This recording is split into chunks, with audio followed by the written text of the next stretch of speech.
Hiyo part 2 kuleta vurugu au kuleta divorce early years ya 5 years kirudi chini. So mimi siwezi kupea formula control hizo vituko kikitokea. Kwa sababu gani? Hiyo formula ilifanya kazi kwangu, saa nyingine haitafanya kazi kwako. Au ilifanya kwa mwingine, haitafanya kazi kwa mwingine. Kwa sababu gani? Mimi sijui mke wako, bwana yako ana act aje. Sijui ni kitu gani nakuudhi. Wewe saa nyingine hiyo kitu nakuudhi kwa ndoa, mimi kwangu nafurahisha mimi. Au saa nyingine hii kitu nakufurahisha wewe kwa ndoa, mimi kwangu unaniudhi. So nikupea formula yangu haitakusaidia. Kitu naweza kuambia tu ambao itawasaidia kila mtu ni vumilivu. Kwa sababu gani?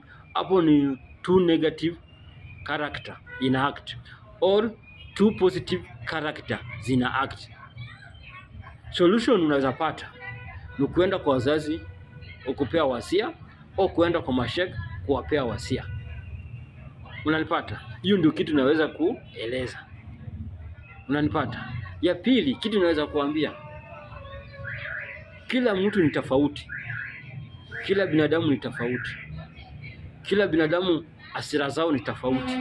Ikuwe ni mwanamke, ikuwe ni mwanaume.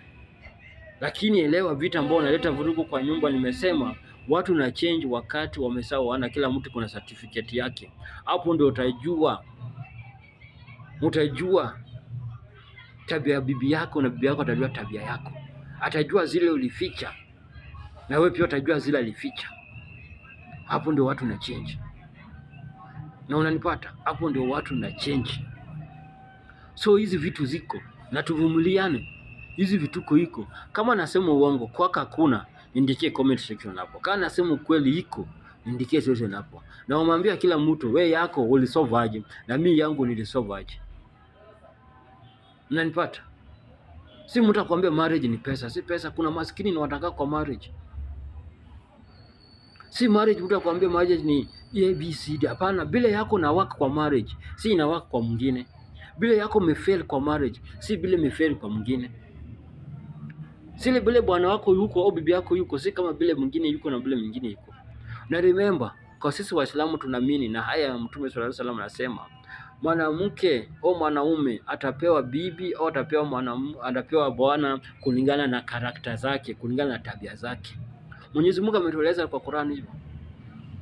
Mwenyezi Mungu anakupea bibi kulingana na karakta yako, na bibi wewe pia unapewa bwana kulingana na karakta zako, tabia zako. Ndio nyinyi ubalance hizo tabia, ndio nyinyi wakati kwa hizo tabia, ndio nyinyi usolve hizo shida zenu, ndio nyinyi sasa move on. Hizi zingine umewachana kwa wachana hizo si yako bado, yako inakuja. So formula mimi sina.